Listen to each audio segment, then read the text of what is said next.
신앙인의 필독서 잊어버렸던 만남 네 번째 시간입니다.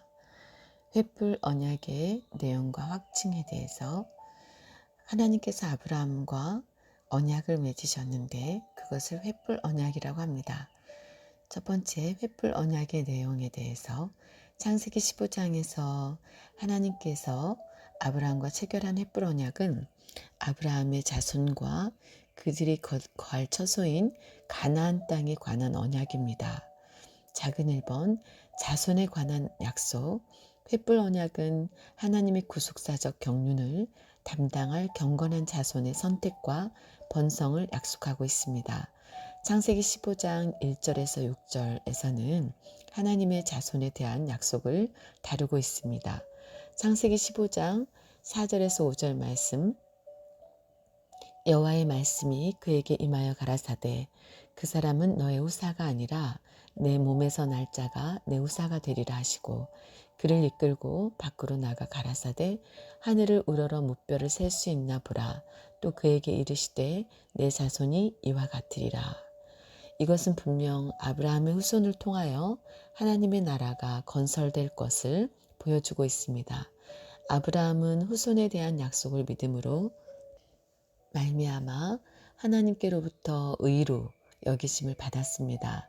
창세기 15장 6절 말씀, 횃불 언약 이전의 구속사는 장차 하나님의 나라의 백성을 형성하기 위한 경건한 자손 한 사람을 찾는 과정이었고, 횃불 언약 이후의 구속사는 그 한 사람의 경건한 자손이 한 민족을 형성하고 온 땅에 충만하여 하나님의 나라가 완성될 것을 말씀하고 있습니다.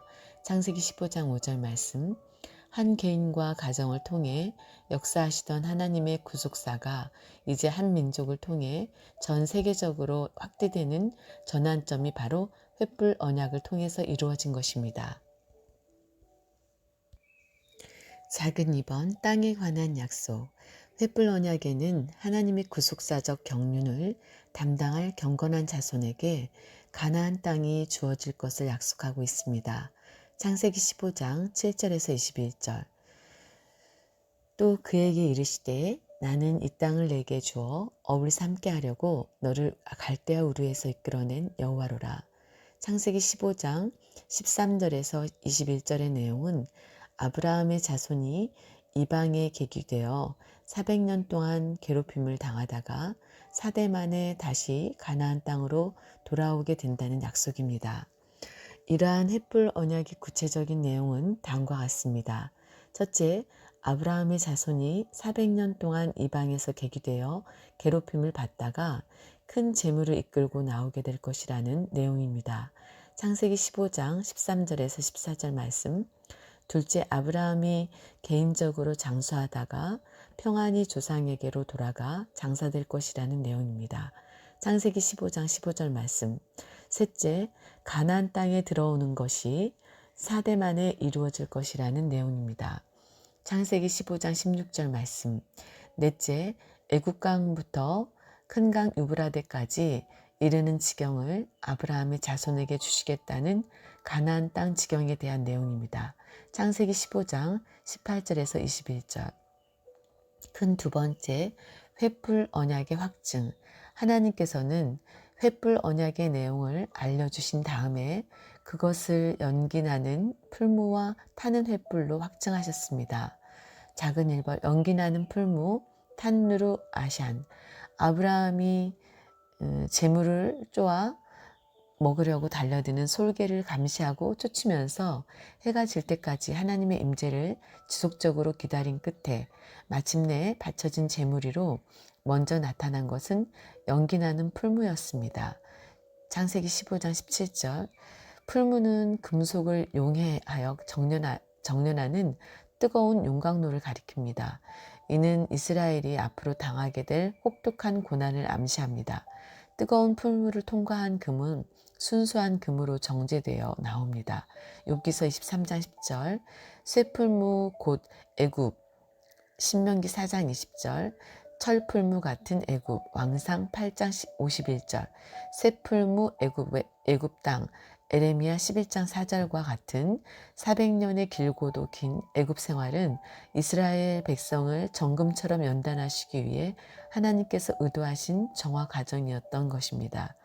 그것이 당장은 고통스럽고 매우 불합리한 것처럼 보였지만 실상 고난의 연단을 통하여 이스라엘의 믿음을 성숙시키고 야고보서 1장 2절에서 4절 하나님만을 의지하는 큰 민족으로 만들어 창세기 46장 3절 마침내 가나안 땅을 차지하는 참된 주인으로 세우시려는 구속사적 경륜이 담겨 있습니다.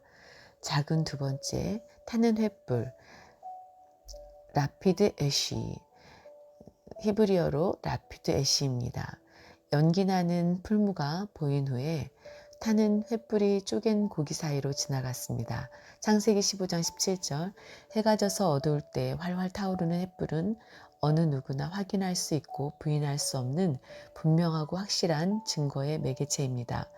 캄캄한 주변을 환히 밝히면서 활활 타오르는 횃불의 그 선명한 형상은 아브라함과 언약하신 일들을 하나님께서 반드시 성취하신다는 강력한 보증이었습니다. 성경에서 불은 주로 하나님의 영광스러운 임재와 하나님의 현현을 상징하는 데 쓰였습니다. 이사야서 10장 17절, 62장 1절 광야에서 불기둥은 이스라엘 가운데 임재하신 하나님의 불이었습니다.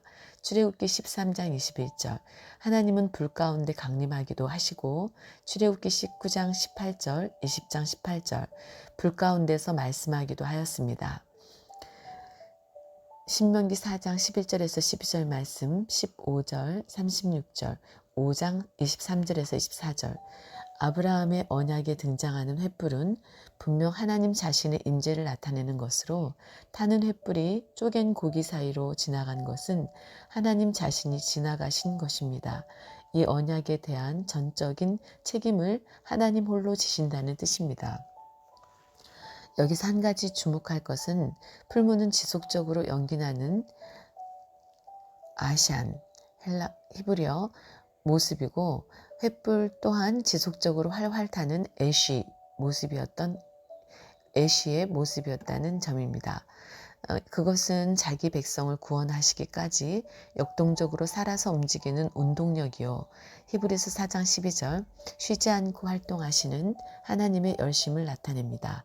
고린도후서 11장 2절 왕하 19장 31절 이사야서 9장 7절 에스겔서 39장 25절 열심의 사전적인 뜻은 어떤 일에 정신을 집중하며 마음을 기울이고 정성을 다하여 한 가지 일에 골똘하게 힘을 쏟음을 말합니다. 하나님께서는 아브라함을 비롯한 역대 연대의 수많은 믿음의 사람들 속에 친히 감화 감동을 주시는 그의 열심으로 구원 역사를 이어오신 것입니다. 연기나는 풀무와 타는 횃불은 오늘날 그리스도의 피로 언약된 아브라함의 후손들의 구원과 관련하여 귀중한 교훈을 주고 있습니다. 첫째, 비록 하나님의 응답이 지체되는 것처럼 보일지라도 응답을 방해하는 솔개와 같은 어둠의 세력을 쫓으며 끝까지 기다릴 때 반드시 살아계신 하나님의 임재를 체험하게 된다는 것입니다. 둘째, 연기나는 풀무처럼 앞이 보이지 않을 만큼 캄캄하고 혹독한 시련과 불같은 연단 속에서도 어두운 밤을 밝히는 타는 횃불의 형상처럼 그 환난 가운데 동참하시는 하나님의 임재로 말미암아 반드시 승리한다는 것입니다. 이사야서 63장 9절 셋째, 연기나는 풀무와 타는 횃불은 성도의 구원이 완성되기까지 언제나 보조를 같이하여 활동한다는 사실입니다. 둘 다 하나님의 크신 사랑에 기초하고 있는 섭리의 산물입니다. 풀무는 우리의 구원을 완전한 것으로 만들기 위한 연단과 정화장치요. 횃불은 하나님의 크신 위로와 임마누엘 사랑에 대한 상징입니다. 큰 세 번째, 횃불 언약과 미쁘신 하나님. 횃불 언약이 성취되는 성취되어 가는 과정에서 우리는 단 한 가지, 하나님의 말씀은 1.1획도 땅에 떨어지지 않고 역사 속에서 반드시 성취된다는 사실을 고백하게 될 것입니다.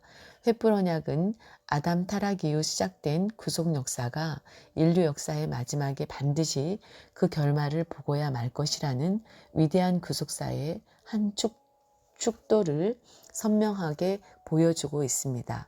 인간의 말은 거짓되고 공허합니다. 그 마음이 심히 부패하여 거짓된 데서 나오는 말이기 때문에 그 말은 전혀 공효가 없습니다. 시편 62편 9절에서는 진실로 천한 자도 헛되고 높은 자도 거짓되니 저울에 달면 들려 있김보다 경하리로다 라고 하였고, 극심한 고통 중에 있던 한 시편 기자는 모든 사람은 거짓말쟁이라고 슬픈 고백을 하기도 하였습니다. 시편 116편 11절 그러나 하나님의 말씀은 반드시 지켜지는 참말이며 결코 허망한 것으로 끝맺는 일이 없습니다. 반드시 그 기뻐하시는 뜻을 이루고 열매를 가지고 돌아옵니다. 이사야서 55장 11절 하나님께서는 말씀이 성취되기도 전에 그것을 다시 주워 담는 분이 아닙니다. 민수기 23장 19절 하나님께서는 완벽한 판단력과 완전한 지식과 총체적 계획과 영원한 경륜 속에서 말씀하시는 분이기 때문입니다. 그러므로 하나님의 말씀 앞에는 아무런 막힘이 없고 하나님의 말씀은 중간에 사라지거나 약해지지 않고 견고하게 우뚝 솟아오르기를 영원까지 합니다. 이사야서 40장 8절 말씀하시는 그분이 전혀 거짓이 없기 때문이요. 히브리서 6장 18절 언제나 동일하신 분이기 때문입니다. 히브리서 13장 8절 그래서 하나님은 미쁘신 분입니다.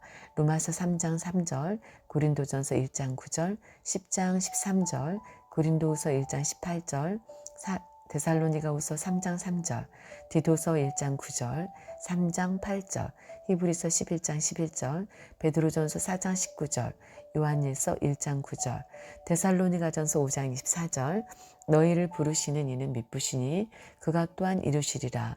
디모데후서 2장 13절 우리는 미쁨이 없을지라도 주는 일양 미쁘시니 자기를 부인하실 수 없으시리라. 미쁘다는 말의 사전적인 뜻은 믿음성이 있다, 믿었다입니다. 헬라어로는 피스토스인데 확신을 가지게 하다, 신뢰하다, 신실하다라는 뜻을 가진 페이도에서 유래되었습니다.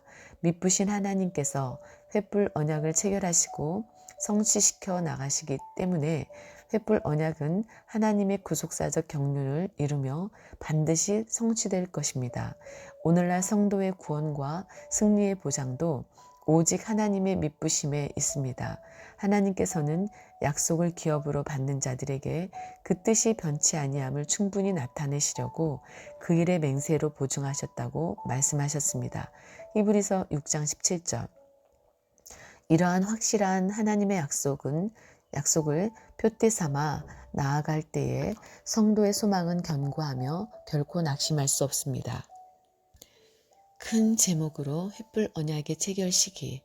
횃불 언약을 체결한 시기는 아브라함이 가나안 남북 전쟁을 통하여 조카 롯을 구하고 멜기세덱을 만난 이후입니다.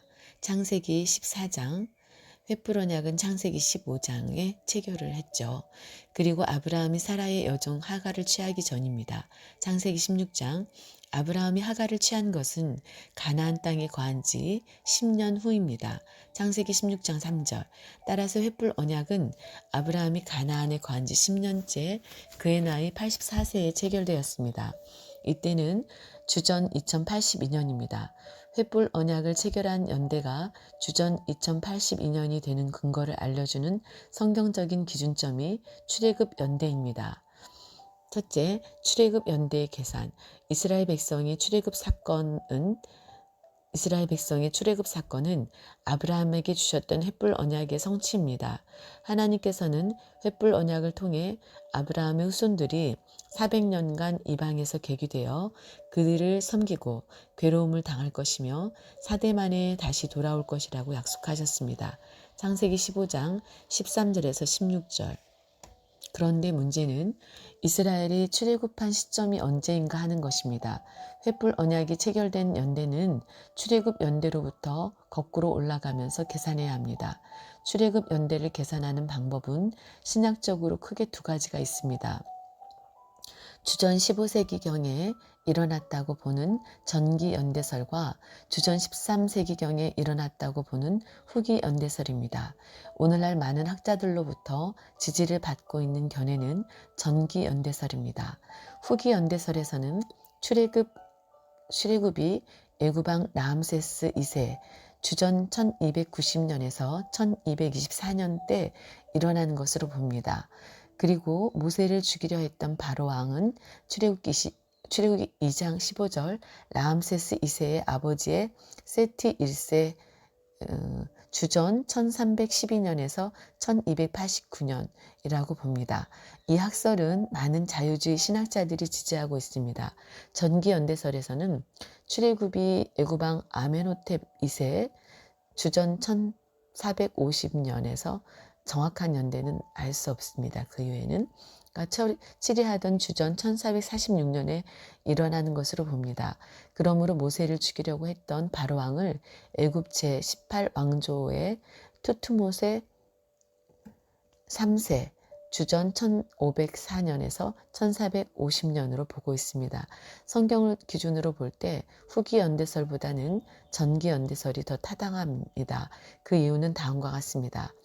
작은 1번 열왕기상 6장 1절의 역사적 기록과 부합.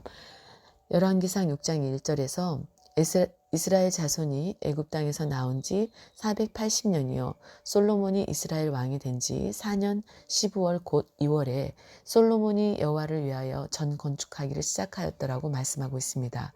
역대하 3장 2절에서는 솔로몬이 왕위에 나아간 지 4년 2월 초 2일에 건축하기를 시작하였더라고 하여 년, 월, 일까지 정확히 제시하고 있습니다.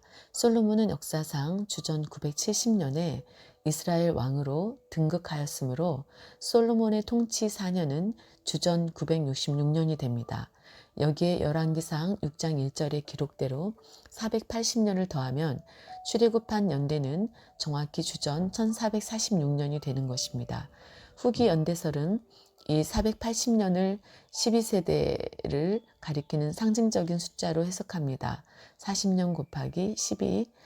그런데 후기 연대설을 지지하는 사람들은 실제로 한 세대는 25에서 30년 정도밖에 되지 않으므로 12세대는 480년에 훨씬 미치지 못한다고 주장합니다. 그러나 열왕기상 6장 1절의 히브리어 원문에는 12세대라는 의미가 포함되어 있지 않기 때문에 이러한 후기 연대설의 이론은 전혀 맞지 않습니다. 작은 두 번째, 사사기 11장 26절의 기록과 부합합니다.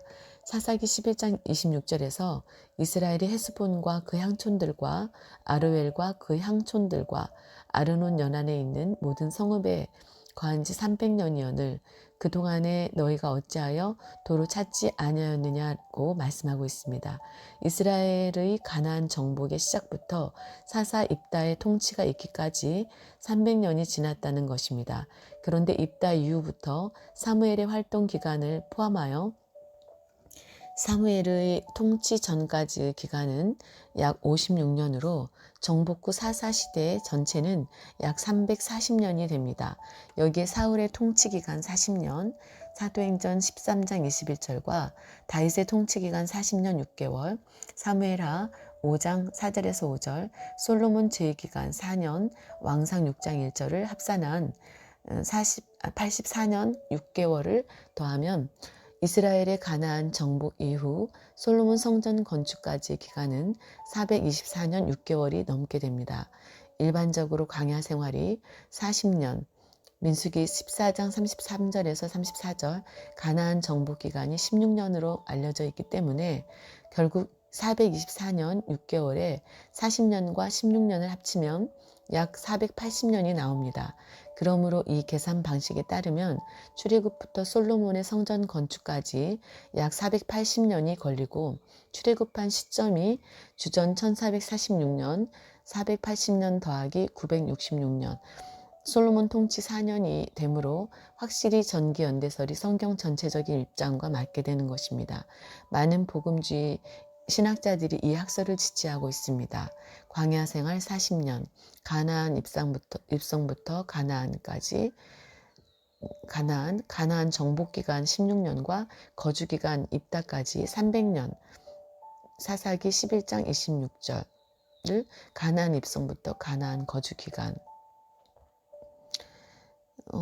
입다 이후 사무엘 통치를 포함해서 약 56년, 사울 통치 40년, 다윗 통치 40년, 다윗 통치 약 40년, 솔로몬 제2 4년, 거주기간, 가나안 거주기간, 입다 이후 사무엘 통치 포함해서 56년을 300년과 56년을 더하면은 사사시대가 약 340년입니다. 또 사울 통치와 다윗 통치, 솔로몬 제4년을 더하면 84년. 그래서 40년 더하기 16년 더하기 약 340년 더하기 84년은 480년. 주전 966년 더하기 480년은 주전 1446년 출애굽 연대가 나옵니다. 큰 두 번째, 횃불 언약 체결의 시기 계산. 작은 1번, 애굽에 들어간 연대는 주전 1876년입니다. 출애굽했던 연도에 애굽에 거주했던 기간 440년, 출애굽기 12장 40절에서 41절, 갈라디아서 3장 17절을 더하면 애굽에 들어갔던 연대가 주전 1876년으로 계산됩니다. 주전 1446년 출애굽 연대 더하기 430년은 주전 1876년. 두 번째, 야곱이 태어난 연대는 주전 2006년입니다. 야곱이 애굽에 들어갈 때의 나이는 130세였습니다. 창세기 47장 9절. 주전 1876년 더하기 130년은 주전 2006년입니다. 세 번째, 이삭이 태어난 연대는 주전 2066년입니다. 이삭은 60세에 야곱을 낳았습니다. 창세기 25장 26절, 주전 2006년 더하기 60년은 주전 2066년. 그런데 이삭이 태어난 때 주전 2066년, 아브라함의 나이는 100세였습니다. 창세기 21장 5절. 네 번째, 횃불 언약이 체결된 연대는 주전 2082년입니다. 아브라함이 하갈을 취할 때는 가나안 땅에 거한 지 10년 후 곧 그의 나이 85세이며 창세기 12장 4절, 16장 3절, 하갈을 통해 이스마엘을 낳은 때는 86세입니다. 창세기 16장 16절. 그러므로 횃불 언약이 체결된 것은 아브라함이 하갈을 취하기 전인 84세 때인 것입니다. 이는 이삭을 낳기 16년 100세 빼기 84는 16년 전입니다. 결국 횃불 언약이 체결된 연대는 주전 2082년이라는 결론이 나오게 됩니다. 주전 2066년 더하기 16년은 주전 2082년. 이렇게 해서 횃불 언약에 대해서 자세히 알아보았습니다.